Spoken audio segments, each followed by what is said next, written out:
The garage was open. I noticed it from my bedroom window that Sunday morning. Just standing there with my coffee getting cold, staring at that dark empty space where something should have been. My husband Michael's motorcycle. His pride and joy. 25 years he'd worked on that machine. Gone. My name is Sarah, and I'm about to tell you how my dead husband reached from beyond the grave to save me from the biggest mistake of my life, and teach my daughter a lesson she'll never forget. The motorcycle wasn't just any bike. It was a 1972 Harley-Davidson that Michael had rescued from a junkyard when we were newlyweds. Back then we barely had money for rent, but he saw something in that rusted heap of metal that nobody else could see. Every weekend for 25 years he was out there in that garage. Our friends thought he was crazy. Why spend so much time on an old motorcycle? But I understood. That bike was his meditation, his therapy, his art. 3 months ago Michael died. Heart attack. Sudden. No warning. One day we were planning our retirement, talking about all the rides we'd take on that Harley. The next day he was gone. I stood there that morning, looking at the empty garage, and my chest felt tight. I walked down the stairs, still in my pajamas, crossed the yard in my slippers. The concrete floor was cold under my feet. The oil stain in the center of the garage was dark and familiar, but the bike that made it was gone. Michael's tools hung on the wall, each one outlined in marker so he'd know exactly where it belonged. His helmet sat on the shelf. His leather jacket hung by the door. Everything was there except the one thing that mattered. I heard a car pull up. My daughter Jessica's white Range Rover. Brand new. Leased, not bought. She'd made sure to tell me that at Christmas, like I was supposed to be impressed. Jessica got out of the driver's side. 32 years old, and she still couldn't look me in the eye when she knew she'd done something wrong. Her husband Marcus got out of the passenger side. Designer everything. They both looked like they'd stepped out of a magazine. They walked toward me. Jessica's heels clicked on the driveway. I waited. "Mom," she said. Her voice was too bright, too cheerful. "We need to talk." "Where's the bike, Jessica?" Her smile faltered. "That's what we came to discuss." "Where is it?" Marcus stepped forward. He was always doing that, speaking for my daughter like she couldn't use her own voice. "We made a business decision, Sarah. The motorcycle was just sitting here. You don't ride. It made sense to liquidate the asset." Liquidate the asset.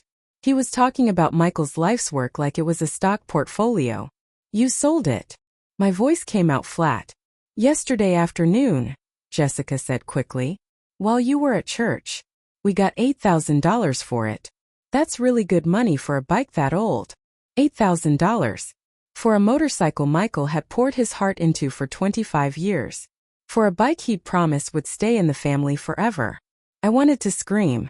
Wanted to shake my daughter until she understood what she'd done.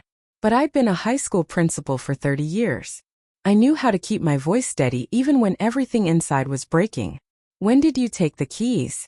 "I still had my set from when I lived here," Jessica said. "And you always left the garage unlocked. You should have asked me."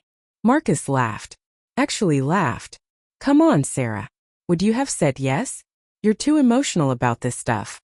We did you a favor. That bike was taking up space, gathering dust. Now you have cash instead." Jessica put her hand on his arm, like she was proud of him for speaking to me that way. I looked at my daughter. Really looked at her. When did she become this person? This woman who treated her father's memory like it was worth $8,000 and nothing more?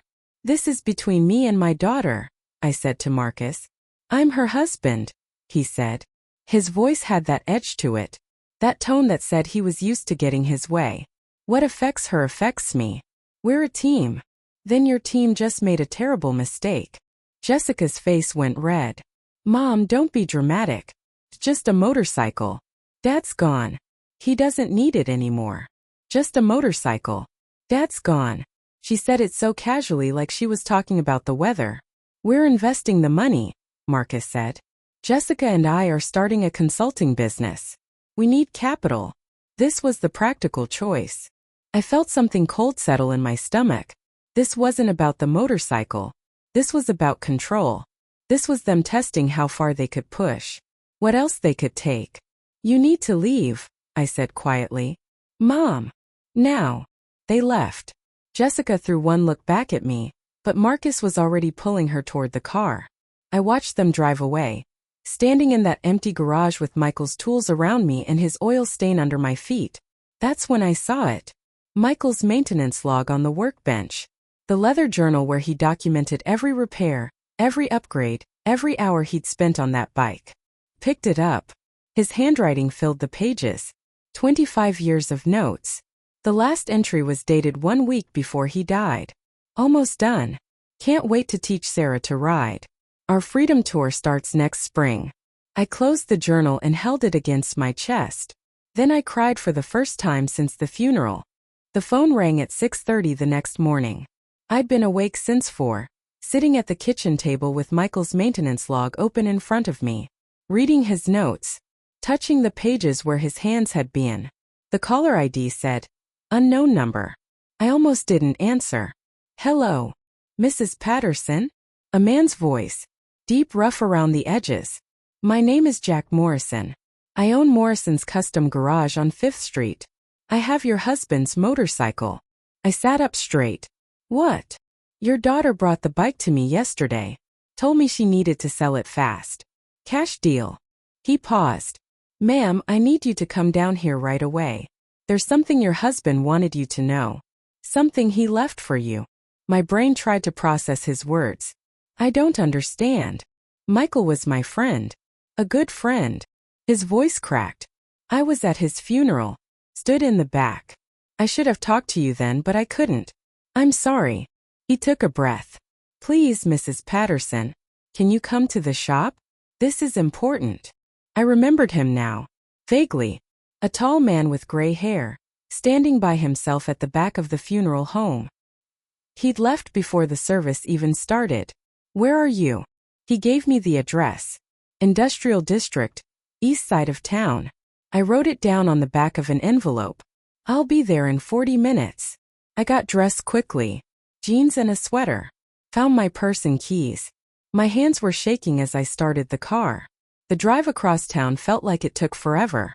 Monday morning traffic was heavy. I passed the high school where I'd worked for 30 years. The parking lot was already filling up with cars. Teachers heading in for another week. That used to be my life. Now it felt like it belonged to someone else. The industrial district was all warehouses and auto shops. Morrison's Custom Garage sat at the end of a long street. The building was old brick, clean, well-maintained. Vintage motorcycles lined the front lot behind a chain-link fence. All of them gleaming in the morning sun. A man stood outside the main entrance. Tall, maybe 65, gray hair pulled back in a ponytail. Jeans and a leather vest. He was watching for me. I parked and got out. He walked toward me. His eyes were red like he'd been crying. "Mrs. Patterson?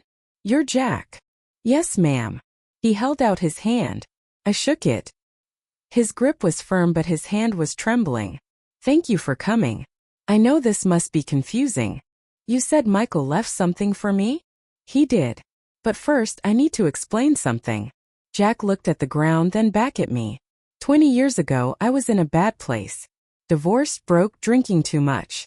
I had a dream of opening this shop, but no bank would give me a loan. Bad credit, no collateral, just a dream. He gestured at the building behind him. Michael co-signed for me. Put up his own money as collateral. Risked everything he had for someone he barely knew. I paid back every penny, but the debt went deeper than money. This shop exists because your husband believed in me. I felt tears starting. He never told me. That's who Michael was. He didn't do things for recognition. Jack wiped his eyes. When your daughter brought that Harley in yesterday, I knew it immediately. Michael showed me pictures every time we ran into each other. Told me about every upgrade, every repair. He was so proud of that bike. So excited about teaching you to ride. Jessica told me she sold it for $8,000. Jack's face went hard. She did. To me. And I paid her that because she seemed desperate. Said something about needing startup capital for a business. But Mrs. Patterson, that bike was never mine to keep. What do you mean? Your daughter had no idea what she was selling. He met my eyes. That motorcycle is worth close to $75,000. The number didn't register at first. Couldn't register. $75,000? Yes, ma'am. It's a fully restored 1972 Harley-Davidson shovelhead. All original parts, documented restoration, museum quality. Michael spent 25 years and probably $50,000 building that bike. It's worth every penny of 75, maybe more to the right collector. I sat down right there on the curb. Just sat. Jack sat next to me. Jessica sold it for $8,000, I said quietly. She did. And I bought it, because your daughter was standing in my shop, and I wasn't about to explain to her what she'd just done. But that bike was never mine. He looked at me. Michael made me promise something 2 years ago. Made me swear on my life. What did he make you promise? Jack stood up, held out his hand to help me up. Come inside. I need to show you something.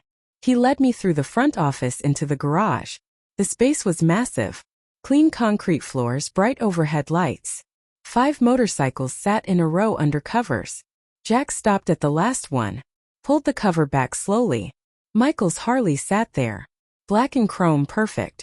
The leather seat that he'd replaced 3 times until he got it exactly right. The custom paint job he'd spent 6 months on. The engine he'd rebuilt by hand. I walked toward it like I was in a dream. Put my hand on the fuel tank. The metal was cool and smooth. I could feel Michael in every inch of this machine. 2 years ago, Jack said quietly, Michael came to me with a request.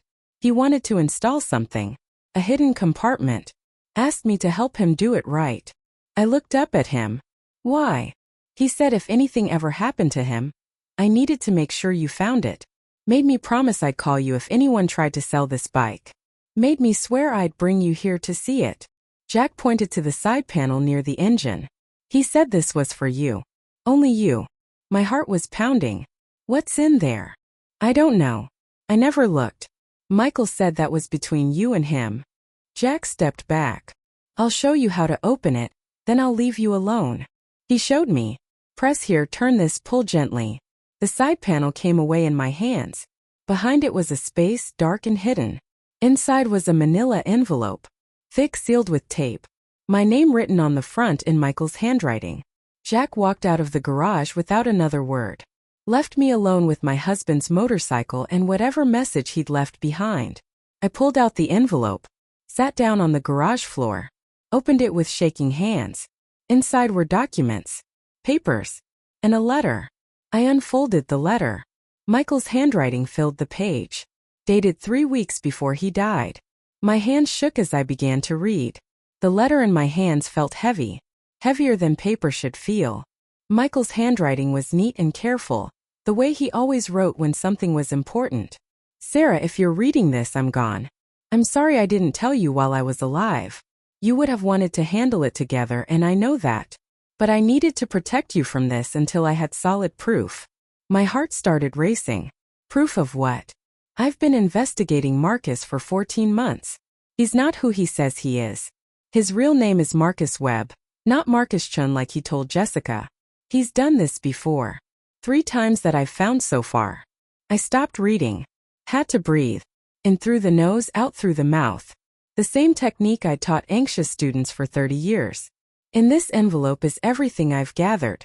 Photos, documents, contact information for his previous victims. Their stories are all the same, Sarah. He targets women from wealthy families. Women with inheritance coming. He's after our house. After the life insurance. After everything we built. My hands were shaking so hard I could barely hold the paper. Jessica doesn't see it. She's in love.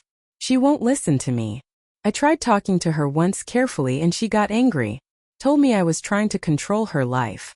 Told me I needed to let her be happy. Marcus heard about it somehow. He's been different with me since then. Colder. More careful. I thought back to the last few months before Michael died. The tension at family dinners. Jessica barely visiting. Marcus always there, always watching. Always with that smile that never reached his eyes. The pattern is always the same, Michael's letter continued. He marries them. Gains their trust. Convinces them to sell family assets for investments in his business ventures. Then he disappears with the money. Sometimes it takes a year. Sometimes 2. But he always disappears. I flipped to the next page. Michael had included a timeline. Dates. Names. Places. Sarah Chun. Married Marcus in San Diego 2018. Her grandmother left her a house worth $400,000. Marcus convinced her to sell it to invest in a tech startup. The startup never existed. He disappeared 6 months after the sale with $380,000. My stomach dropped. Rebecca Morrison. Married Marcus in Portland 2020. Her parents owned a bookstore. Family business for 40 years. Marcus convinced her they should sell it and use the money to start a consulting firm. They sold for $250,000. Marcus left 3 weeks later. Rebecca tried to press charges but couldn't prove fraud. The money went through legitimate business accounts before disappearing. I kept reading. Another woman. Another family destroyed. Another fortune stolen. I confronted him once, Michael wrote. Just once. At Jessica's birthday dinner last year. I asked him about his previous marriages. About Sarah Chun in San Diego. He went completely still. Then he laughed. Said I must have him confused with someone else. But his eyes, Sarah. Jessica doesn't see it. She's in love. She won't listen to me. I tried talking to her once carefully and she got angry. Told me I was trying to control her life.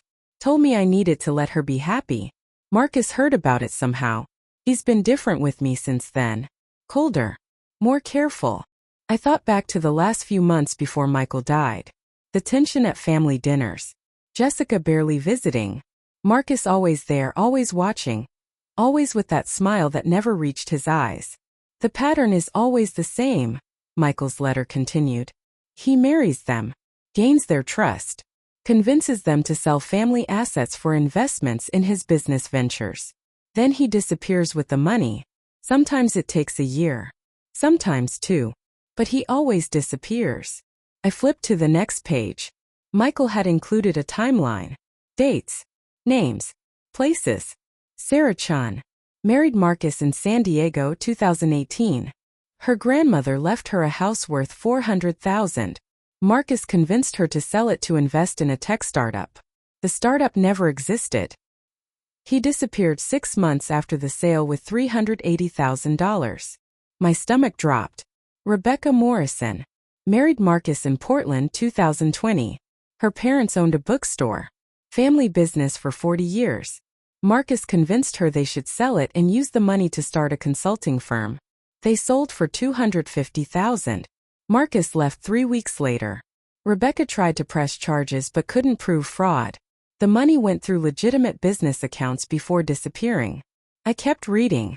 Another woman. Another family destroyed. Another fortune stolen. I confronted him once, Michael wrote. Just once. At Jessica's birthday dinner last year. I asked him about his previous marriages. About Sarah Chun in San Diego. He went completely still. Then he laughed. Said I must have him confused with someone else. But his eyes, Sarah. His eyes told me I was right. I remembered that dinner.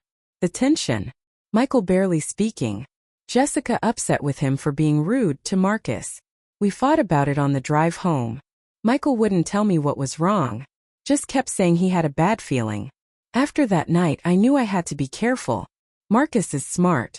Very smart. He's been doing this for years and never been caught. If I accused him without proof, he'd disappear and take Jessica with him. Or worse, he'd move faster. Take everything before I could stop him. The next page was a list. Bank account numbers. Investment accounts. Properties. Everything Michael and I had built in 35 years of marriage. He's been asking Jessica questions. I've heard him. Casual questions about your retirement accounts. About the house. About my life insurance policy. Jessica thinks he's just interested in family finances. Being responsible. Planning for the future. She doesn't see what I see. Michael had circled one item on the list. The house. Worth $520,000 paid off completely. That's his target, Sarah. The house. He'll convince Jessica that you're getting older, that it's too much for you, that you should sell and move somewhere smaller. He'll offer to help manage the sale. Then the money will disappear, just like it did with the others. I felt sick. Actually sick. Stood up and walked to the garage door. Breathed in the cool morning air. Jack appeared in the doorway. You okay? No. I showed him the letter. Michael was investigating Marcus, my son-in-law. He's a con man. Jack's face went hard. I knew something was off about that guy. The way he looked at the bike yesterday, like it was just another thing to sell. No respect. No understanding of what it meant. I went back to reading. I've hired a private investigator. His name is Robert Cole. Good man, former police detective. He's been helping me dig into Marcus's past. We've found evidence, but not enough yet. Not enough to convince Jessica. Not enough to get him arrested. We needed more time. Michael's handwriting got shakier on the next page. This part was written later, I could tell. Robert found something. Marcus has debt. Serious debt. Gambling debt to some very dangerous people. He needs money fast. Big money. I think he's going to move soon. Maybe within the next few months. I need to work faster. Need to get proof before he convinces Jessica to do something irreversible. The letter ended there. No signature. Like Michael had been interrupted. Like he'd meant to write more but ran out of time. The last page was a note in different handwriting. Messier. Urgent. Mrs. Patterson, this is Robert Cole. Michael asked me to add this if anything happened to him. He died before we could finish the investigation, but I've continued working. I have more evidence now. Enough to prove what Marcus is. Call me as soon as you read this. We need to move fast. If Marcus sold that motorcycle, it means he's starting his exit plan. Your daughter is in serious danger. A phone number was written at the bottom. I looked at Jack. Did you know about this? Not the details. Michael just told me to hide this envelope in the bike. Told me if anyone ever tried to sell it, especially Jessica or Marcus, I needed to call you immediately and show you this. He paused. Michael was protecting you even after he was gone. I pulled out my phone. Dialed the number Robert Cole had left. It rang twice. Cole Investigations. Mr. Cole? This is Sarah Patterson. Michael Patterson's wife. Silence on the other end. Then a sharp intake of breath. Mrs. Patterson. Thank God you called. How fast can you get to my office? Why? Because your daughter is about to make a terrible mistake, and we have maybe 48 hours to stop her. My blood ran cold. What kind of mistake? The kind that will cost her everything she has. Marcus filed incorporation papers 3 days ago for a real estate investment company. Jessica is listed as co-owner. I think he's setting up the final play. What do I do? Come to my office. Now, bring Michael's envelope. We need to finish what your husband started. I hung up. Looked at Jack. I need to go. Take the bike, Jack said. What? Take Michael's Harley. It's yours. It was always supposed to be yours. He pressed the keys into my hand. And Mrs. Patterson? Stop that son of a bitch. For Michael. For your daughter. For all the families he's destroyed. I looked at the motorcycle. 25 years of Michael's love. Sitting there gleaming under the garage lights. I don't know how to ride it. I'll follow you in my truck. Get you there safe. Then I'll teach you to ride it properly, after this is over. Jack's eyes were fierce. Michael wanted you to have this freedom. Don't let Marcus take that away too. I climbed onto the bike. The seat felt right, like it had been made for me. Maybe it had been. Maybe Michael had been building this for me all along. Jack started his truck. I started the Harley. The engine roared to life beneath me, powerful and strong. And for the first time since Michael died, I felt like I could fight back. Robert Cole's office was in a strip mall between a nail salon and a pizza place. Not what I expected for a private investigator, but Michael had trusted him. That was enough for me. Jack parked his truck next to the building. I climbed off the Harley, my legs shaking. The ride across town had been terrifying and exhilarating at the same time. The bike was powerful, responsive. Everything Michael had promised it would be. You did good, Jack said. Natural rider. I was terrified the whole time. Fear means you're paying attention. That's good. He gestured toward the office. You want me to come in with you? Please. The office was small. One room with a desk, filing cabinets, and a wall covered in photos and documents. Robert Cole stood when we entered. He was maybe 50, average height, thin with sharp eyes that took in everything. Mrs. Patterson. He shook my hand. His grip was firm, professional. "And you are?" "Jack Morrison. I was Michael's friend. I'm here to help." Robert nodded, gestured to 2 chairs. "Sit. We have a lot to cover and not much time."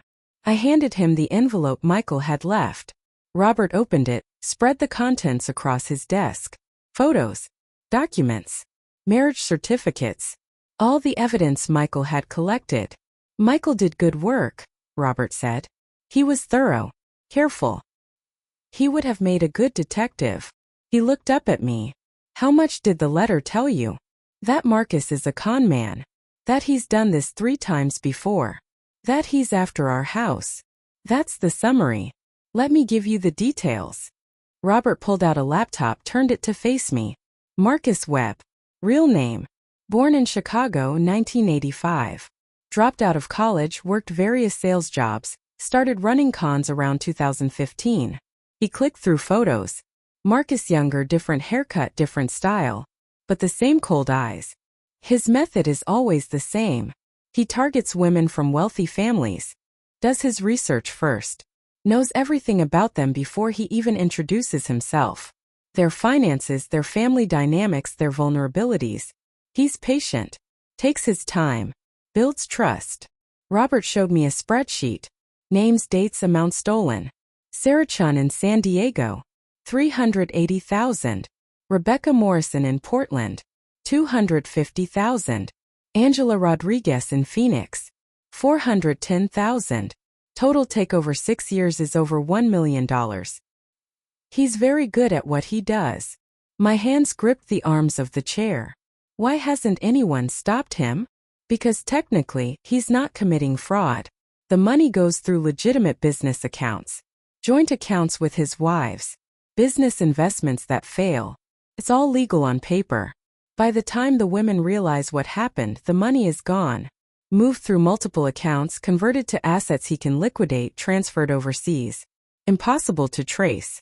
Impossible to recover. But Michael found him. Found proof. Michael found the pattern. That's different from proof that will stand up in court. Robert leaned forward. Here's what we know. Marcus has gambling debt. Serious debt. About $200,000 owed to some very unpleasant people in Las Vegas. They're putting pressure on him. He needs money fast. He pulled up another document. 3 days ago, Marcus filed papers to create Webb Holdings LLC. Real estate investment company.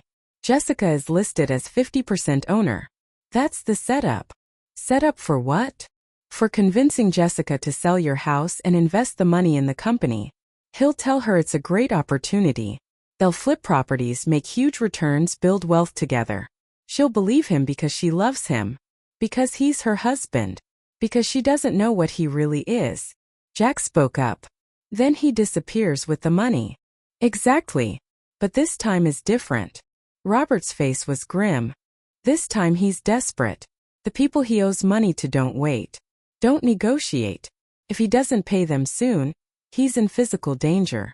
That makes him unpredictable. Dangerous. I felt cold. You think he'd hurt Jessica? I think when desperate men are cornered, they do desperate things. I don't know if he'd hurt her physically, but he'll definitely destroy her financially. And if she gets in his way, if she figures out what he's doing before he can run, I can't guarantee her safety. The room was silent. Just the hum of the laptop fan and my heart pounding in my ears. What do I do? My voice came out small. I can't just tell Jessica. She won't believe me. She'll think I'm trying to ruin her marriage like I thought I ruined it for Michael. You're right. She won't believe you. Not yet. Robert pulled out a folder. But we can make her see the truth herself. Michael and I had a plan. We need to execute it now before Marcus makes his move. What's the plan? We set a trap. We give Marcus exactly what he thinks he wants, but we control the situation. We document everything. And when he reveals himself, Jessica sees it with her own eyes. No room for doubt. No way for him to talk his way out. Jack leaned forward. How? Robert smiled. Not a happy smile. A hunter's smile. We make Sarah the perfect target. We let Marcus think he's winning. And we catch him in the act. He laid out the plan. It was risky. Complicated. Required perfect timing and a lot of trust. But it was the only way to save Jessica without losing her forever. First step, Robert said. You need to act normal. Don't let Marcus know you suspect anything. When he and Jessica come to you with their investment opportunity, you have to seem interested. Vulnerable. Like you're considering it. I have to pretend I might sell the house? Yes. That's crucial. Marcus needs to think his plan is working. Needs to think you're the weak link he can manipulate. My stomach turned. I don't know if I can do that. You can, Jack said. You were a high school principal for 30 years. You've dealt with manipulative people before. This is just another performance. Robert continued. While you're stringing him along, we'll be gathering evidence. I have contacts at banks, at credit agencies, people who can trace Marcus's financial movements. We'll document everything. Every lie. Every manipulation. Every piece of his con. How long will this take? Couple weeks. Maybe 3. We need him to feel confident. Need him to make mistakes. Desperate men get sloppy. Robert's eyes were hard. And Marcus is very desperate right now. What about Jessica? I can't just leave her in danger for weeks. She's not in immediate danger. Not yet. Marcus still needs her. Needs her signature on documents. Needs her cooperation. He won't do anything to spook her until after the money is moved. That's when we act. That's when we show her everything. I thought about my daughter. About the little girl who used to climb into my lap and ask me to read her stories. About the teenager who came to me with every problem, every fear, every dream. About the woman she'd become, so confident and successful, but so blind to the monster she'd married. She's going to hate me, I said quietly. Even if we prove it. Even if we save her. She's going to hate me for not trusting him. For investigating him behind her back. Maybe at first, Robert said. But eventually she'll understand.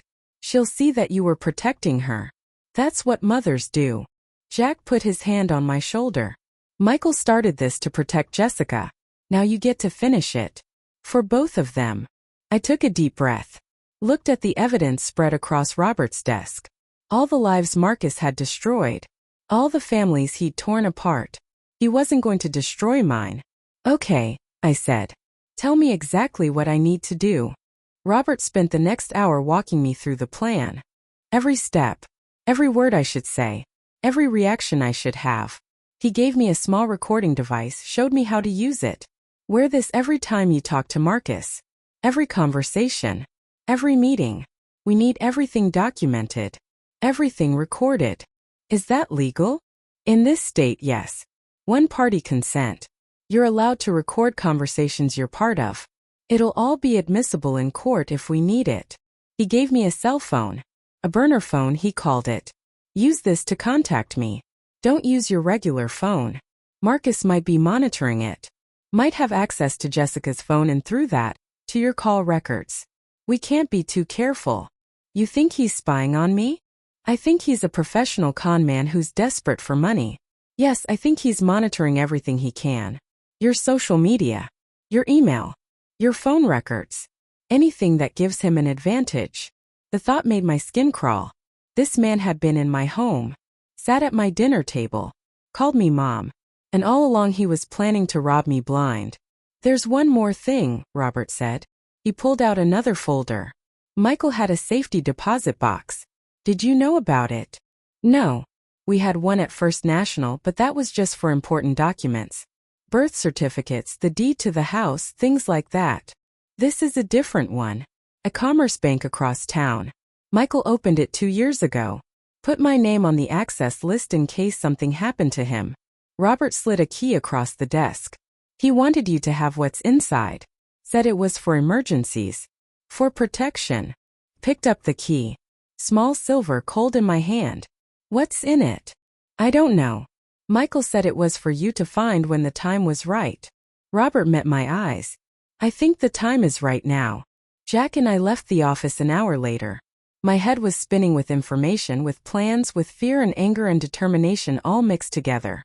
You need to get into that safety deposit box, Jack said. Want me to come with you? Yes. Please. We rode across town. Me on the Harley, getting more confident with every mile. Jack following in his truck. The morning sun was high now, warm on my face. Michael had built this bike for freedom. For adventure. For me. I wasn't going to let Marcus take that away. Commerce Bank was downtown, near the courthouse. A tall glass building that looked more like a tech company than a bank. I'd never been here before. Didn't even know Michael had an account here. Jack waited in the lobby while I approached the counter. A young woman in a navy suit smiled at me. How can I help you? I need to access a safety deposit box. I showed her the key. Box number 214. She checked her computer, her smile fading slightly. And your name? Sarah Patterson. My husband Michael Patterson opened it. Her fingers moved across the keyboard. I see. Mr. Patterson passed away 3 months ago. I'm very sorry for your loss. Thank you. You're listed as beneficiary. I just need to see your ID and have you sign some forms. 10 minutes later, she led me through a heavy door into the vault. Rows of metal boxes lined the walls floor to ceiling. She found box 214, inserted her key and mine, turned both. Take all the time you need. There's a private room right through that door. I carried the box to the small room. Just a table and 2 chairs. Windowless. Quiet. I sat down, stared at the metal box for a long moment before opening it. Inside was a manila envelope, thick and heavy. Under it was a smaller envelope with my name on it. And at the bottom, stacks of cash. Hundreds. Thousands. I didn't count it, but there had to be at least $50,000. I opened the envelope with my name first. Michael's handwriting. Sarah, if you're reading this, you've found everything. You know about Marcus. You know what he's planning. This money is for you. Emergency fund. Protection. So you never have to depend on anyone. So you always have choices. I've been saving it for 2 years. Money from side jobs, from selling tools I didn't need, from the motorcycle consulting I did for Jack's customers. Money Marcus doesn't know about. Money that's completely yours. I counted it. $58,000. All in cash. All hidden from Marcus's prying eyes. There's more, the letter continued. Check the manila envelope. Everything Robert and I found is in there. Bank records showing Marcus's gambling debt. Screenshots of his conversations with the loan sharks. Proof of his previous marriages. Testimony from his victims. Everything you need to destroy him if you have to. My hand shook as I opened the larger envelope. Documents. Dozens of them. Bank statements showing wire transfers to offshore accounts. Credit card records showing charges in Las Vegas. Text messages Marcus had sent to someone named Dimitri, begging for more time to pay. You're 2 weeks late, Marcus. Mr. Volkov is not a patient man. I'm working on it. Big score coming. I'll have the money by end of month. You said that last month. And the month before. Mr. Volkov wants his $200,000. With interest you now owe $250. I swear, Dimitri. 3 weeks. Maybe 4. I just need a little more time. You have 2 weeks. After that we come find you. And we don't just want money anymore. The last message was dated 5 days ago. Marcus was running out of time. Which meant so was Jessica. I kept reading. Statements from Marcus's previous victims. Sarah Chun describing how he'd convinced her to sell her grandmother's house. How he'd been so loving, so supportive. Until the day he disappeared with everything she had. Rebecca Morrison talking about her family's bookstore. How Marcus had promised they'd use the money to build something even better. How she'd believed him because why would the man she loved lie to her? Angela Rodriguez. Her father had died 6 months before she met Marcus. He'd been there for her. Helped her grieve. Then convinced her to sell her father's auto repair business. Told her it was too painful to keep it. Better to start fresh. The money disappeared 3 weeks after the sale went through. Each story was the same. Same pattern. Same lies. Same devastating ending. At the bottom of the envelope was a thumb drive and a note. Video evidence. Security footage from Marcus's meetings with Dimitri. Robert got it from a source in Vegas. Marcus doesn't know it exists. This is the nuclear option, Sarah. If everything else fails, this will put him in prison. I plugged the thumb drive into my phone using an adapter. Watched the video. Grainy security footage from what looked like a casino backroom. Marcus sitting across from a large man in an expensive suit. Dimitri, I assumed. The audio was surprisingly clear. You're testing my patience, Marcus. I know. I'm sorry. But this job is big. Real big. My wife's mother has a house worth over $500,000. No mortgage. Clean title. I've already started working on the wife. Another month, maybe 2, and we'll have the sale. You've been saying things like this for 6 months. This time it's real. I've got the paperwork started. Created the LLC. The mother-in-law is old, trusting. This is going to work. It better. For your sake. The video ended. I sat there staring at the blank screen. Marcus had been planning this for at least 6 months. Probably longer. Every kind word to me, every family dinner, every time he called me mom, it was all part of his con. I gathered everything, put it back in the box. Carried it out to the lobby where Jack was waiting. You okay? He asked. You look like you've seen a ghost. Worse. I've seen exactly what Marcus is planning to do. I clutched the box to my chest. Michael left me everything. Money, evidence, enough to bury Marcus if we use it right. What's the next move? We wait. Robert said Marcus will make contact soon. He'll bring Jessica over, present their investment opportunity, try to get me to commit to selling the house. I looked at Jack. When that happens, I have to play along. Have to make him think he's winning. Can you do that? Sit across from him and smile while he's planning to rob you. I thought about Michael.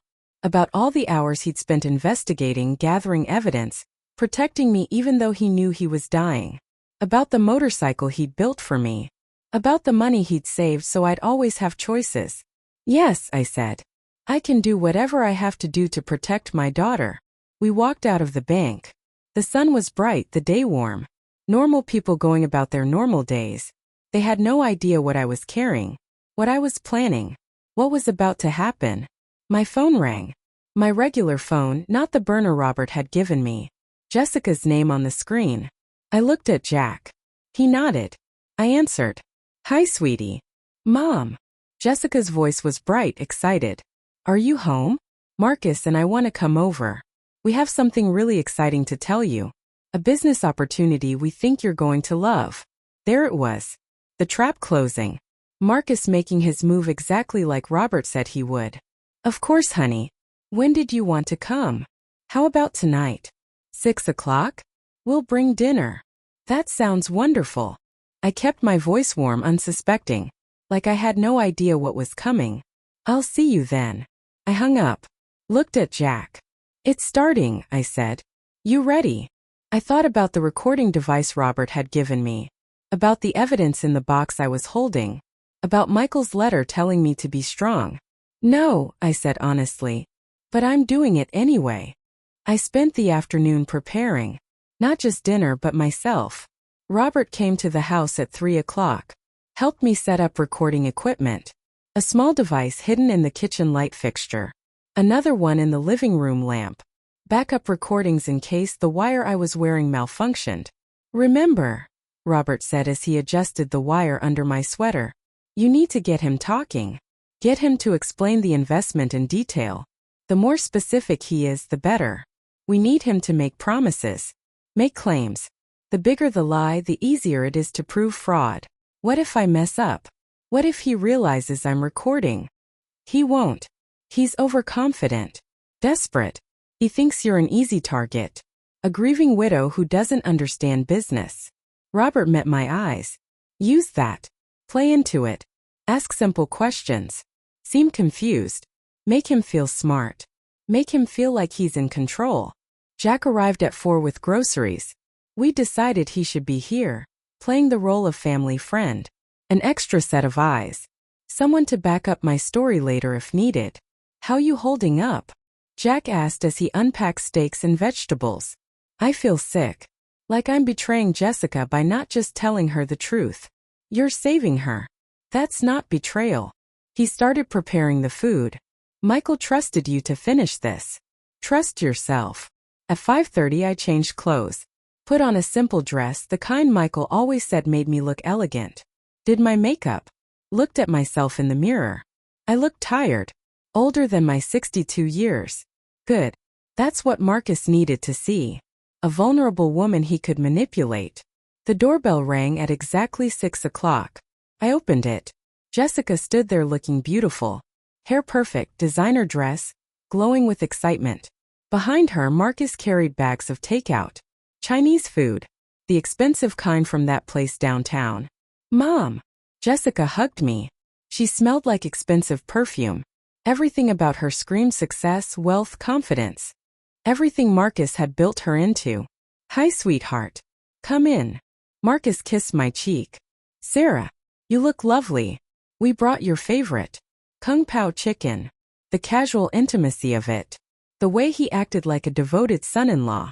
It made my skin crawl, but I smiled. How thoughtful. Jack's in the kitchen. He's helping me with dinner. Marcus's smile tightened slightly when he saw Jack. I didn't know we'd have company. Jack's been helping me with some things around the house. I asked him to stay. I kept my voice light. Is that okay? Of course. Marcus recovered quickly. Always good to have friends around. We sat at the dining room table. The same table where I'd had thousands of meals with Michael. Where we'd celebrated birthdays and holidays and ordinary Tuesdays. Now it felt contaminated. Wrong. Jessica talked through dinner. About their trip to look at investment properties. About the real estate market. About opportunities and growth potential and returns on investment. All the words Marcus had fed her. Marcus played the supportive husband. Touching her hand. Finishing her sentences. Looking at her with fake adoration that made me want to scream. Played my part. Asked questions. Seemed interested but confused. Let them explain things to me like I was a child. Finally, after dinner, Marcus pulled out his laptop. Sarah, we wanted to talk to you about something. An opportunity that could benefit all of us. Okay. I folded my hands on the table. Tried to look open, trusting. Jessica leaned forward. Mom, you know Marcus started an investment company. Web Holdings. We're focusing on real estate rehabilitation. Buying properties that need work, fixing them up, selling them for profit. That sounds complicated. It's actually pretty simple, Marcus said smoothly. He opened a presentation on his laptop. Graphs, numbers, photos of houses. All professional. All designed to impress. The market is perfect right now. Interest rates are favorable. Properties are undervalued. We've identified several opportunities that could return 30 to 40% profit within 6 months. I blinked. That's a lot. It is. But it requires capital. Upfront investment to purchase the properties. He clicked to another slide. Jessica and I have put in everything we have. About 70,000. But to really scale the business, to buy multiple properties and maximize returns, we need more. Here it comes, I thought. Jessica took my hand. Mom, we know this house is a lot for you. It's too big. Too much maintenance. Too many memories. I manage okay. But you shouldn't have to just manage. Her voice was gentle. Concerned. All Marcus's words coming out of her mouth. You should enjoy your retirement. Travel. Relax. Live somewhere easier. Marcus pulled up another slide. A small condo. Modern. Sterile. Nothing like my home. We found this place. 2 bedrooms, 1 floor, no yard work. In a community with activities and security. Perfect for you. It's lovely, I said carefully. It costs $200,000, Jessica said. If you sold this house, you'd have enough to buy that condo outright and still have over $300,000 left. Mom, imagine what you could do with that money. Or, Marcus said, his voice warm and persuasive, you could invest it. Put that $300,000 into Web Holdings. In 6 months it could be worth $400,000. Maybe more. That's an extra $100,000, Sarah. Money you could use to travel, to enjoy life, to leave for Jessica someday. I let silence fill the room. Seemed to consider it. I don't know anything about real estate investment. You don't need to. That's what we're here for. Marcus smiled. Jessica and I handle everything. You just invest the money and watch it grow. We send you monthly reports. Show you exactly how your investment is performing. What if something goes wrong? What if the properties don't sell? That's the beauty of our model. We only buy properties we know we can flip quickly. We have contractors lined up. We understand the market. The risk is minimal. He leaned back confident. Sarah, I wouldn't ask you to do this if I wasn't absolutely certain it would benefit you. Your family. Your security is important to me. The lie came out so smoothly, so believably. I could see how his other victims had fallen for it. How Jessica believed every word. Jack spoke up from his position by the fireplace. Sounds too good to be true. Marcus's jaw tightened. With respect, Jack, this is a family discussion. Sarah asked me to be here. I think she values my opinion. Jack crossed his arms. What kind of guarantees are you offering? Jack, Jessica said sharply. This isn't your business. It's okay, I said quickly. Jack's just looking out for me. Like Michael would have wanted. I looked at Marcus. It's a fair question. Marcus recovered his smile. Of course. We can draw up a contract. Legal protections. Everything documented and official. I want Sarah to feel completely safe with this investment. How soon would you need an answer? I asked. The properties we're looking at won't stay on the market long. I'd say within 2 weeks. Maybe 3 at most. Marcus closed his laptop. But there's no pressure, Sarah. Take your time. Think about it. We just wanted you to know the opportunity exists. Jessica squeezed my hand. Mom, this could be so good for you. For all of us. We'd be building something together. As a family. I looked at my daughter. Saw the hope in her eyes. The excitement. She really believed this was going to work. Really thought her husband was giving me an opportunity, not setting me up for robbery. Let me think about it, I said finally. It's a big decision. Of course. Marcus started packing up his laptop. Take all the time you need. But Sarah, seriously consider it. This house all alone at your age, it's just not practical. Michael would want you somewhere safe and comfortable. Using Michael's name like that. Like he had any right to speak for my dead husband. The man he'd been conning for months. I walked them to the door. Jessica hugged me tight. Think about it, Mom. Really think about it. This could change everything. I will, sweetheart. Marcus shook my hand. Held it just a moment too long. We'll talk soon, Sarah. I'm excited about this. Excited to help you move into the next chapter of your life. They left. I closed the door behind them. Stood there shaking. Jack was beside me immediately. You did great. Perfect performance. I feel disgusting. Robert emerged from the basement where he'd been monitoring the recordings. Got everything. Every word. The promises about returns. The pressure about the house. The timeline. All of it. I pulled the wire off, dropped it on the table. How much longer do I have to do this? Not much longer. He's moving fast now. Desperate. He'll push for a decision within a few days. Robert looked at his laptop. And we'll be ready when he does. My phone buzzed. Text from Jessica. Thanks for dinner, Mom. Love you. Think about what we said. This really could be amazing for you. I stared at the message. My daughter. My beautiful, successful, intelligent daughter. Completely blind to the monster she'd married. We're going to save her, Jack said quietly. Michael started this. We're going to finish it. I looked at the recording equipment scattered across my table. At Robert's laptop full of evidence. At the box from the safety deposit box sitting on my counter. Yes, I said. We are. The calls started the next morning. Jessica first at 8 o'clock. Mom, did you think about it? The investment opportunity. I was still in bed, hadn't slept much. Honey, it's only been 12 hours. I know, but Marcus said those properties might not last. Other investors are looking at them too. Her voice had an edge to it. Urgency. Not her natural rhythm. Marcus's words again. I need more time, Jessica. This is a big decision. Silence. Then, Mom, are you doing okay? You sound tired. I am tired. I didn't sleep well. See? That's what I'm talking about. That house is too much for you. You're not sleeping. You're stressed. A smaller place would be so much better. She paused. Actually, Marcus and I were thinking maybe we should come by today. Help you look through some things. Start planning for the move. My stomach dropped. What move? I haven't agreed to anything. I know, but it doesn't hurt to start preparing. You have so much stuff, Mom. It'll take time to sort through it all. We should start now so when you're ready to list the house, everything's organized. Jessica, I said I need time to think. And you'll have time. We're just helping you prepare. We'll be there at 2. She hung up before I could argue. I immediately called Robert on the burner phone. They're coming back. Today.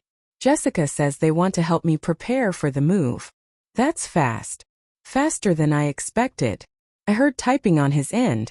He's accelerating. That means the pressure from his debt collectors is getting worse. Sarah, you need to be very careful today.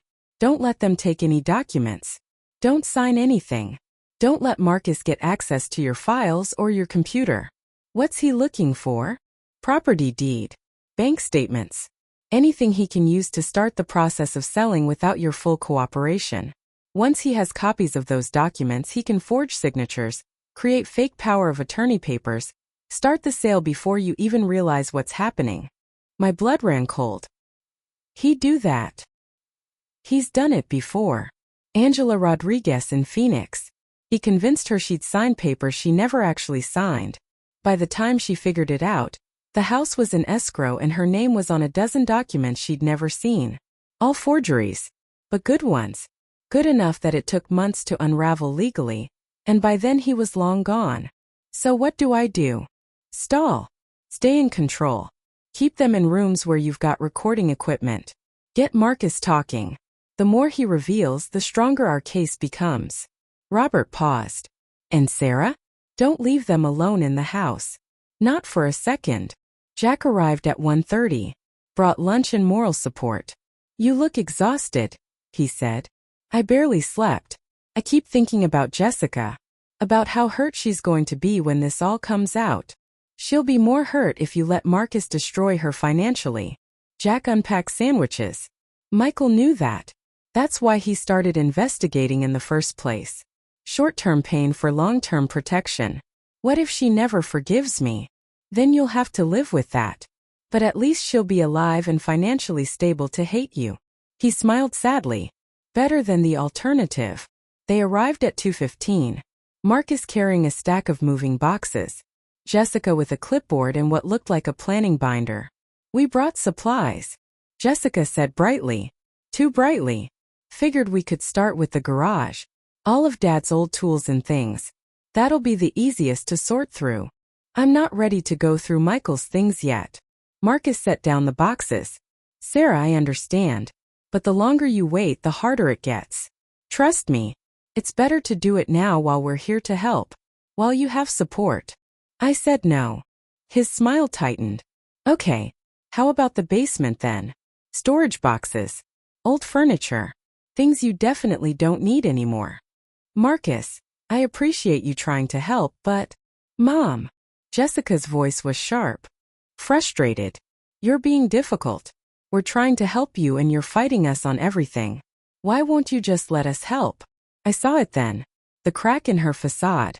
The stress underneath. Marcus had been working on her too. Pushing her. Making her feel like I was the problem. Like I was being unreasonable. Sweetheart, I'm not trying to be difficult.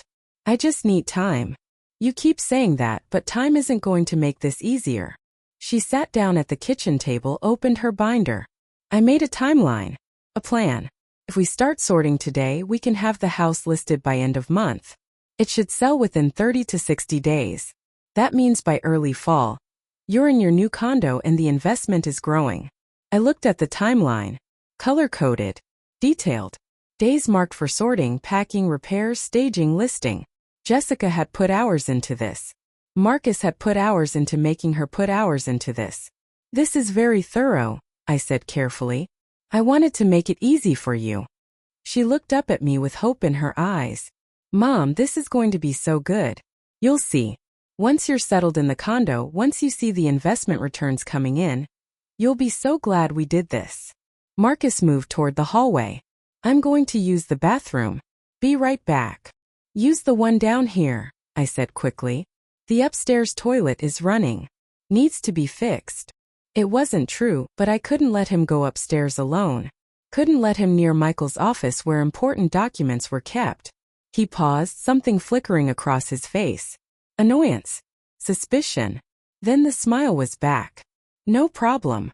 While he was in the bathroom, I texted Robert on the burner phone, hidden in my pocket. He's trying to get access to other rooms. What do I do? Response came immediately. Keep him contained. Kitchen and living room only. Make excuses. You're doing great. Marcus came back. Sat down at the table. Sarah, I wanted to talk to you about something. I've been researching senior living communities. Just gathering information. No pressure. But I found some places that might interest you. Better than that condo we showed you. More amenities. More activities. He pulled out brochures. Glossy photos of smiling elderly people. Swimming pools. Garden parties. Group activities. These look like nursing homes, I said. Assisted living facilities. He corrected smoothly. There's a difference. These places offer independence with support. You'd have your own apartment but access to meals, housekeeping, medical care if you need it. I don't need medical care. Not now. But you're 62, Sarah. Things change. Wouldn't it be nice to be somewhere that can adapt to your needs as you age? He pushed the brochures toward me. Jessica and I visited a few of them. Really lovely places. We think you'd be happy there. There it was. The real plan. Not a condo where I'd have independence. An assisted living facility where I'd be contained. Controlled. Where Marcus could manage my money while I was stuck in a glorified nursing home. I'm not interested in assisted living. Just look at the brochures. Please. Jessica's voice was pleading now. We're worried about you, Mom. This house alone, it's not safe. I have Jack checking on me. I have friends. I have my church community. I'm not alone. Marcus leaned forward. But what if something happens? What if you fall? What if there's a medical emergency and no one's here? His voice was so reasonable. So concerned. In a community setting, there's always help available. Always someone watching out for you. Always someone controlling me, he meant. Always someone Marcus could manipulate to keep me compliant. Jack spoke from his position by the sink. Sarah seems perfectly capable of making her own decisions about where she lives. Marcus turned on him. Again, Jack, this is family business. I'm not sure why you keep inserting yourself. Because Sarah asked me to be here. Because Michael asked me to look out for her. Jack's voice was hard. And I'm going to honor that request. Michael is dead. Marcus's mask slipped for just a second. Voice cold. Eyes flat. He doesn't get a say anymore. The room went silent. Jessica stared at her husband, shocked. I saw her seeing him, really seeing him for just a moment. The man behind the performance. Then Marcus recovered. Laughed. Put his hand on Jessica's shoulder. I'm sorry. That came out wrong. I just meant that we're here now. We're the ones who can help Sarah. Not people from the past. But Jessica's face had changed. Doubt creeping in. Just a crack. Just enough. My phone buzzed. Text from Robert. Keep pushing him. Make him angry. Let Jessica see who he really is. I took a breath. Made my decision. I'm not selling the house, I said clearly. Not now. Probably not ever. This is my home. Michael's home. I'm staying. Marcus's smile froze. Sarah, I'm done discussing this. Thank you for your concern, but my answer is no. He stood up slowly. Something dangerous in his movement.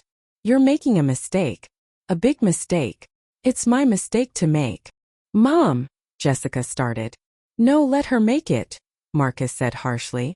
Let her stay in this big empty house alone until something happens. Until she falls down those stairs or has a stroke and lies there for days before anyone finds her. That's what she wants? Fine. Her choice. He grabbed his jacket. Jessica scrambled to follow. She looked back at me, confusion and hurt on her face. Mom, why are you being like this? I love you, Jessica. But this is my life. My decision. They left. Marcus slammed the door. I stood there shaking. Jack put his arm around my shoulders. Robert called 30 seconds later. Perfect. Got everything.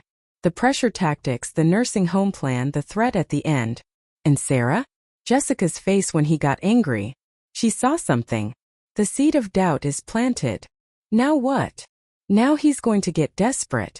Really desperate. Watch your back. Lock your doors. Don't go anywhere alone. Robert's voice was grim. Cornered animals are the most dangerous. 2 days of silence. No calls from Jessica. No visits from Marcus. Just quiet that felt like the air before a thunderstorm. I spent those days reviewing everything with Robert, going over the evidence, preparing for what came next. Jack stayed at the house most of the time, sleeping in the guest room. Neither of us said it out loud, but we both knew Marcus was planning something. On the third morning, my bank called. Mrs. Patterson?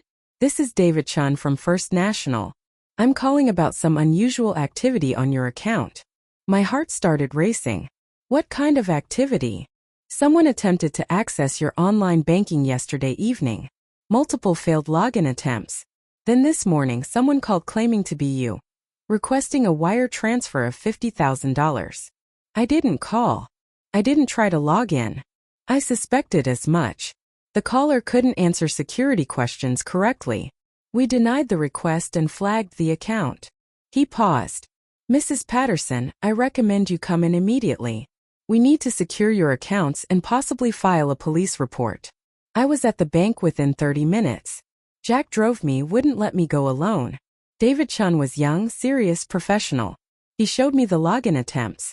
All from the same IP address. He traced it. The attempts came from this address. He turned his computer screen toward me. I recognized it immediately. Jessica and Marcus's apartment complex. That's my daughter's building. Do you think your daughter? No. Her husband. I pulled out my phone, called Robert. Put him on speaker. Marcus tried to access my bank account. Tried to wire transfer $50,000. That's it, Robert said. That's the crime we needed. Attempted theft. Fraud. We can move now. I heard excitement in his voice. Stay at the bank. Stay at the bank. I'm calling Detective Morrison. We've been keeping her in the loop. She'll want to talk to you. David helped me secure all my accounts. New passwords. New security questions. Fraud alerts on everything. Then he printed out all the documentation. Timestamps. IP addresses. Call records. Everything we'd need for the police. Detective Linda Morrison arrived an hour later. Mid-40s, sharp eyes, no-nonsense attitude. She listened to everything. Looked at all the evidence David provided. Then looked at me. Mrs. Patterson, how long has this been going on? My husband started investigating Marcus 2 years ago. He died before he could finish. I've been working with Robert Cole to complete the investigation. Robert Cole. She smiled slightly. Good investigator. We worked together when he was on the force. She pulled out a notepad. Tell me everything. I spent 2 hours telling her the whole story. Michael's investigation. The previous victims. Marcus's gambling debts. The pressure to sell the house. The attempted bank access. Everything.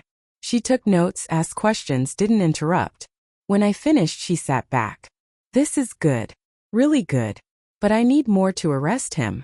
The bank attempt helps, but a smart lawyer could argue it was a misunderstanding. That your daughter gave him your information. We need him to incriminate himself directly. She looked at me. Would you be willing to wear a wire? Get him talking about his plans. I've been recording him already. Without his knowledge. She frowned. That's admissible in this state, but barely. If we do this officially with police equipment, it's stronger evidence. Better for prosecution. What do you want me to do? Set up a meeting. Tell him you've reconsidered. That you want to move forward with the investment. Get him to explain the whole plan. Get him to admit what he's really doing. She leaned forward. Can you do that? I thought about Jessica. About my daughter who was about to watch her world collapse. About the pain that was coming. Yes, I said. I can do that. Back at the house, I called Jessica from my regular phone. She answered on the 5th ring. Mom. Hi, sweetheart. Can we talk? Silence. Then about what? About the other day. I was harsh. I'm sorry. You and Marcus were just trying to help, and I pushed you away. I made my voice soft. Apologetic. I've been thinking about what you said. About the house. About the investment. Maybe you're right. Really? Hope in her voice. Desperate hope. Really? Can you and Marcus come over tonight? I want to talk about moving forward. Officially. Mom, that's wonderful. Yes, we'll be there. 6 o'clock. Perfect. I'll make dinner. No need. We'll bring something. Oh, Mom, I'm so glad you're doing this. You won't regret it. This is going to be so good for you. She hung up excited. Happy. And I felt like the worst mother in the world. Robert arrived at 4 with Detective Morrison and a tech team. They set up equipment throughout the house. Better cameras. Better microphones. Professional-grade recording equipment. Remember, Detective Morrison said as she fitted me with the wire. We need him to explicitly state his intentions. We need him to admit he's planning to take your money. The more specific, the better. What if he won't say it? What if he's too careful? He won't be. He thinks he's won. He thinks you're giving in. People get sloppy when they think they've won. She tested the wire, checked the feed. We'll be in the van outside. If anything goes wrong, if you feel unsafe at any point, you say the word Michael. That's the code. We come in immediately. Jack pulled me aside before they arrived. You sure about this? No. But I'm doing it anyway. Michael would be proud of you. Michael would have handled this better. Smarter. Michael started it. You're finishing it. That's exactly what he would have wanted. About my daughter who was about to watch her world collapse. About the pain that was coming. Yes, I said. I can do that. Back at the house, I called Jessica from my regular phone. She answered on the 5th ring. Mom. Hi, sweetheart. Can we talk? Silence. Then about what? About the other day. I was harsh. I'm sorry. You and Marcus were just trying to help, and I pushed you away. I made my voice soft. Apologetic. I've been thinking about what you said. About the house. About the investment. Maybe you're right. Really? Hope in her voice. Desperate hope. Really? Can you and Marcus come over tonight? I want to talk about moving forward. Officially. Mom, that's wonderful. Yes, we'll be there. 6 o'clock. Perfect. I'll make dinner. No need. We'll bring something. Oh, Mom, I'm so glad you're doing this. You won't regret it. This is going to be so good for you. She hung up excited. Happy. And I felt like the worst mother in the world. Robert arrived at 4 with Detective Morrison and a tech team. They set up equipment throughout the house. Better cameras. Better microphones. Professional-grade recording equipment. Remember, Detective Morrison said as she fitted me with the wire. We need him to explicitly state his intentions. We need him to admit he's planning to take your money. The more specific, the better. What if he won't say it? What if he's too careful? He won't be. He thinks he's won. He thinks you're giving in. People get sloppy when they think they've won.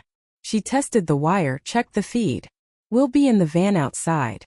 If anything goes wrong, if you feel unsafe at any point, you say the word Michael. That's the code. We come in immediately. Jack pulled me aside before they arrived. You sure about this? No. But I'm doing it anyway. Michael would be proud of you. Michael would have handled this better. Smarter. Michael started it. You're finishing it. That's exactly what he would have wanted. Jack squeezed my shoulder. I'll be right here. You're not alone. They arrived at 6:05. Marcus carrying Thai food. Jessica carrying a bottle of wine. Both of them smiling. Excited. Victorious. Sarah. Marcus hugged me. That fake warmth. That calculated affection. I'm so glad you called. So glad you're ready to move forward with this. We sat at the kitchen table. The same table where this had started. Where they'd first pitched their scheme. Now it would end here too. Jessica poured wine. Mom, I brought paperwork. Just preliminary stuff. Nothing binding yet. But it shows the investment structure. The projected returns. Everything official. Marcus spread documents across the table. Graphs. Projections. A contract with Web Holdings LLC letterhead. All professional. All designed to look legitimate. So here's how it works, Marcus said, sliding into his pitch. You sell the house. Based on recent comparables, we should get 520,000, maybe 530. You buy the condo for 200,000. That leaves you 320 to invest. 320,000, I repeated. Right. That goes into Web Holdings. We've identified 3 properties. Total investment needed is 900,000. Your 320 are 70, and we're bringing in 2 other investors for the rest. He pointed to the projection sheet. Conservative estimate, we clear 40% profit in 6 months. That's 360,000 in profit. Your share would be about 128,000. That's a lot of money. It is. And that's conservative. Could be more. He smiled. Sarah, this is a game changer. For all of us. I pretended to study the papers. What happens to the money while the houses are being renovated? It stays in the company account. Web Holdings. We use it to pay contractors, buy materials, cover holding costs. And who has access to that account? Jessica and I are both signatories. We manage everything together. He glanced at Jessica, who nodded. Complete transparency. But if something goes wrong, nothing will go wrong. But if it does, if the houses don't sell, or the market changes, what happens to my investment? Marcus's jaw tightened slightly. Sarah, I've explained this. The risk is minimal. But there is risk. You said so yourself. So what happens if I lose my 320,000? You won't. But theoretically. Then it's gone. His voice had an edge now. That's how investments work, Sarah. There's always theoretical risk. But we've done the research. We know these properties. We know this market. You're not going to lose money. How can you be so sure? Because I've done this before. He caught himself. Took a breath. Smiled again, but it looked forced. I've studied this market for years. I know what I'm doing. Where? Where have you done this before? Sarah, why are you interrogating me? He laughed, but it was harsh. I thought you wanted to move forward with this. I do. I just want to understand. Jessica put her hand on mine. Mom, Marcus knows what he's doing. You have to trust us. I want to trust you, sweetheart. But this is my life savings. Everything Michael and I worked for. I need to be sure. Marcus stood up abruptly. You know what? Forget it. If you're going to question everything, if you're going to doubt me after I've spent weeks putting this together for you, then forget it. Keep the house. Stay here alone. See if I care. Marcus. Jessica stood too. No. I'm done. I've tried to help. Tried to give her an opportunity. And all she does is question my integrity. He looked at me with cold eyes. You're going to regret this, Sarah. When you're lying in this house hurt and alone, you're going to wish you'd listened to me. There it was. The threat. The mask completely off. Is that what you want? I asked quietly. For me to be hurt and alone? That's not what I... He caught himself. But Jessica had heard it. She was staring at him. Really staring at him. Seeing the anger. The coldness. The person she'd never seen before. Marcus, what is wrong with you? That's my mother. I'm just frustrated. No. That was cruel. That was. She stepped back from him. Who are you right now? And that's when everything broke open. Marcus's face changed. The smooth confidence shattered.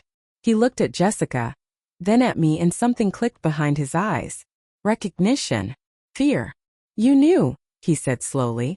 You've known this whole time. Jessica looked between us, confused. Known what? Mom, what's he talking about? I stood up, kept my voice steady. His real name is Marcus Webb. He's been married 3 times before you. Each time he convinced his wife to sell family property, then disappeared with the money. That's insane. Marcus backed toward the door. Sarah, what are you doing? I'm protecting my daughter. I pulled out my phone, showed Jessica the photo Michael had found. Marcus at a different wedding with a different woman. This is Sarah Chun. He married her in San Diego in 2018. Convinced her to sell her grandmother's house. Took $380,000 and vanished. Jessica grabbed the phone, stared at the photo. That's not. This has to be photoshopped or something. It's not. I showed her another photo. Rebecca Morrison in Portland. $250,000. Angela Rodriguez in Phoenix. $410,000. I looked at Marcus. Should I keep going? Jessica, she's lying. Your mother is manipulating you. Am I? I pulled out the printed bank records. Is this a lie? You tried to access my bank account 2 days ago. Tried to wire transfer $50,000. The bank caught you. Jessica's hand shook as she took the papers. Read them. Her face went pale. Marcus. I can explain that. I was just checking the account. Making sure everything was secure before the investment. You tried to steal from my mother. Her voice was barely a whisper. No. I was protecting her money. Making sure. Stop lying. Jessica's voice cracked. Just stop. Stop lying to me. Marcus moved toward her, hands out. Baby, please. Let me explain. Your mother has been poisoning you against me. She never liked me. She's been trying to break us up since day one. She showed me proof. Photos. Bank records. What do you have? More lies. I pulled out one more document. The one I'd been saving. This is a text conversation between Marcus and a man named Dimitri. About gambling debts. $250,000 owed to someone named Mr. Volkov in Las Vegas. Marcus promised he'd have the money by end of month. That's 2 weeks from now. I looked at Jessica. He was going to use my house to pay off his gambling debts. Jessica read the text, tears streaming down her face. You told me you don't gamble. You said gambling was for idiots who don't understand math. Jessica, I had a problem. Past tense. I'm dealing with it. By stealing from my mother? She threw the papers at him. By lying to me for 2 years? By marrying me to rob my family? That's not what this was. I love you. You don't love anyone. I stepped forward. You're a con man. You target vulnerable people and destroy their lives. You've done it 3 times before, and you were going to do it to us. Marcus's face twisted with rage. He lunged toward me, but Jack was suddenly there, blocking him. Big, solid, unmovable. Back off, Jack said quietly. This is your fault. Marcus pointed at me, his voice shaking. You couldn't just let us be happy. You had to dig. Had to ruin everything. I saved my daughter from you. Saved her. He laughed, wild and desperate. You destroyed her. She had a life with me. A future. Now she has nothing. Now she has the truth. The front door burst open. Detective Morrison came through with 2 uniformed officers behind her. Marcus Webb, you're under arrest for attempted wire fraud and identity theft. Marcus ran. Actually ran toward the back door. One officer caught him before he made it 5 steps. Slammed him against the wall. Handcuffed him. You're making a mistake. Marcus struggled. I didn't do anything illegal. The money was going into a joint account with my wife. That's not theft. The money you tried to wire from Sarah Patterson's account? Detective Morrison pulled out her phone, played the recording. Marcus's voice filled the room. If you're going to question everything, if you're going to doubt me, you're going to regret this, Sarah. When you're lying in this house, hurt and alone, you're going to wish you'd listened to me. That was taken out of context. Was this? She played another recording. From earlier in the week. Marcus talking to someone on the phone. 2 weeks, I swear. I'll have at least 300,000. The old lady is almost convinced. Once the house sells, I'm clear. You tell Volkov I'm good for it. Marcus went silent. Defeated.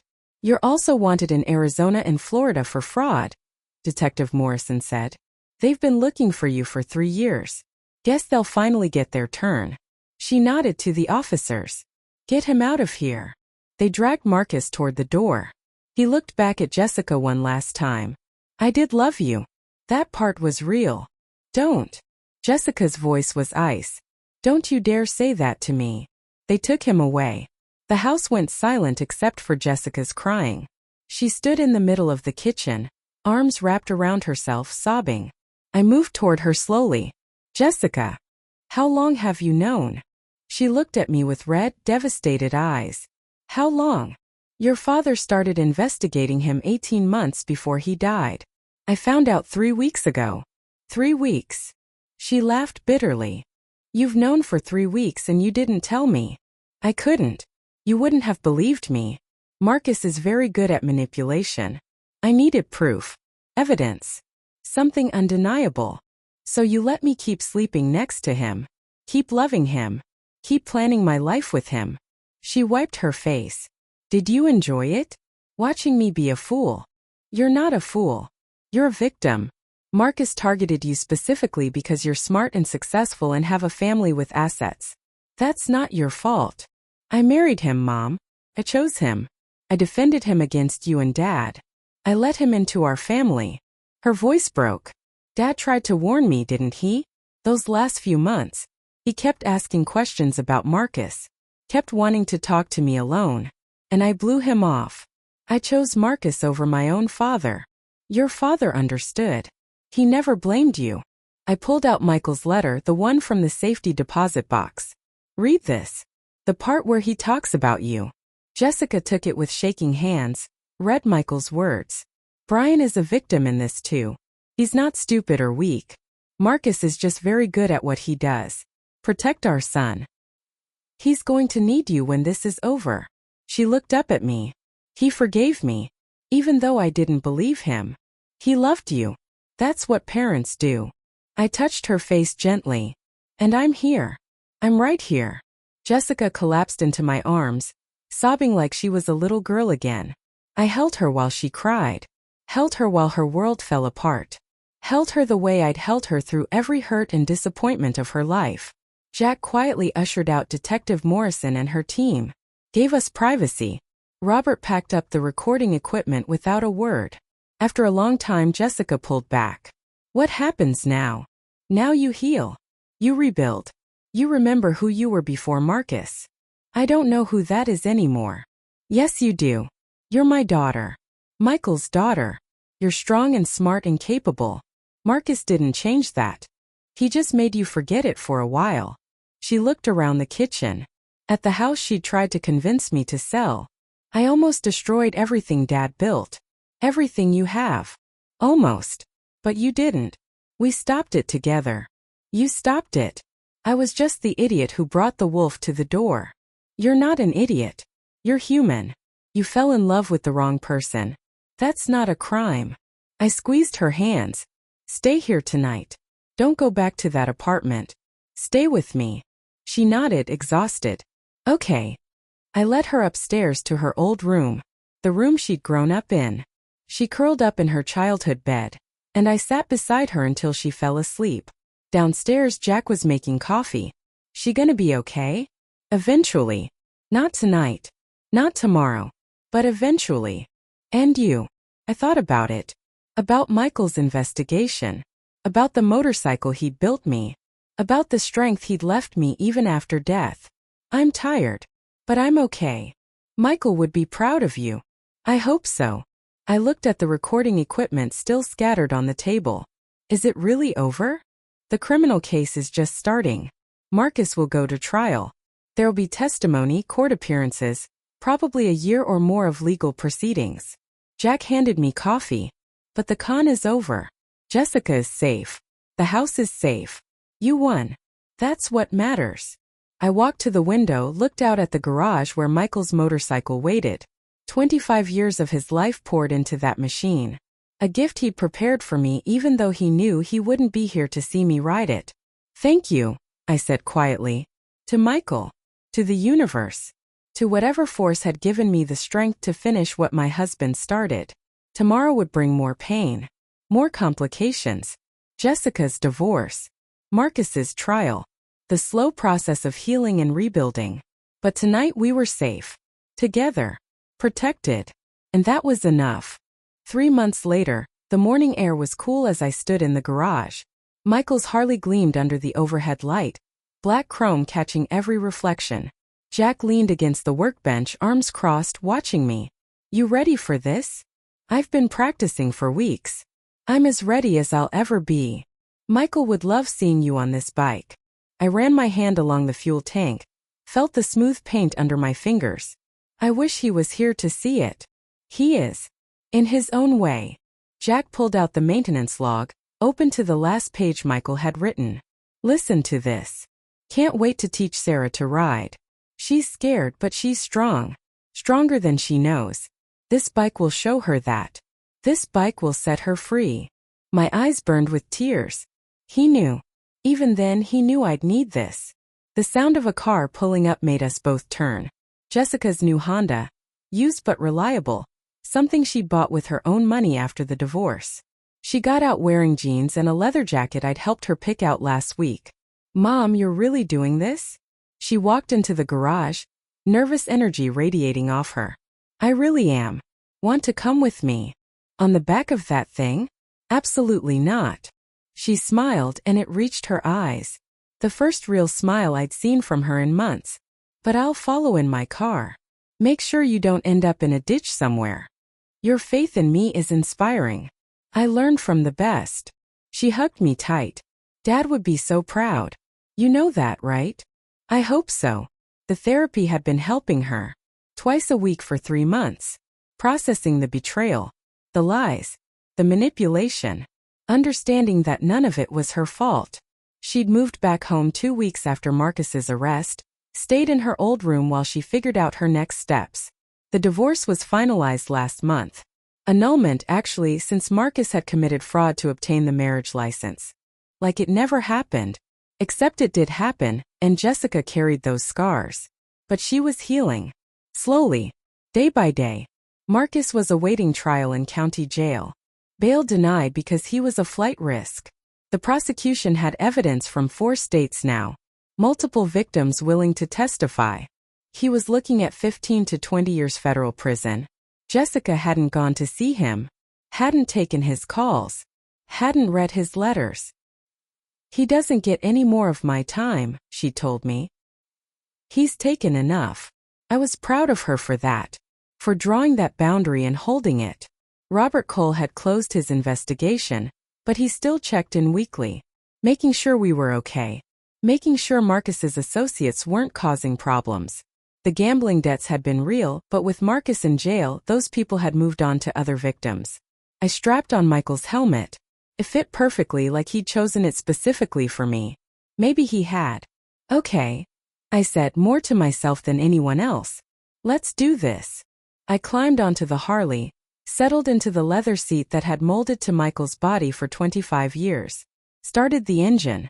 The rumble was deep and powerful, vibrating through my entire body. Jack gave me a thumbs up. "Remember, smooth on the throttle. Easy on the clutch. You've got this." Jessica climbed into her car, started it. Ready to follow. I took a deep breath. Thought about Michael. About all those weekends in this garage. All those hours of work. All those dreams of riding together.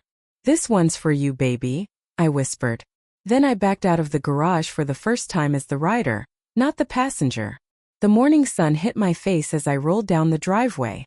The street stretched ahead, empty and full of possibility. I planned this route carefully. Not too long. Not too challenging.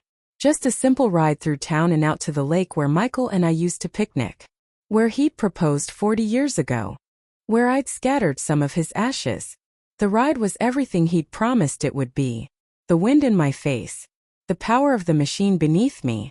The freedom of the open road. For the first time since Michael died, I felt truly alive. Not just surviving. Not just existing. Actually living. Jessica followed at a safe distance, her car visible in my mirrors. My daughter. My beautiful, wounded, healing daughter. She'd get through this. We'd get through this together. At the lake, I parked the Harley and sat on the bench overlooking the water. Jessica joined me, brought coffee from the thermos she'd packed. "How did it feel?" she asked. "Like flying. Like freedom.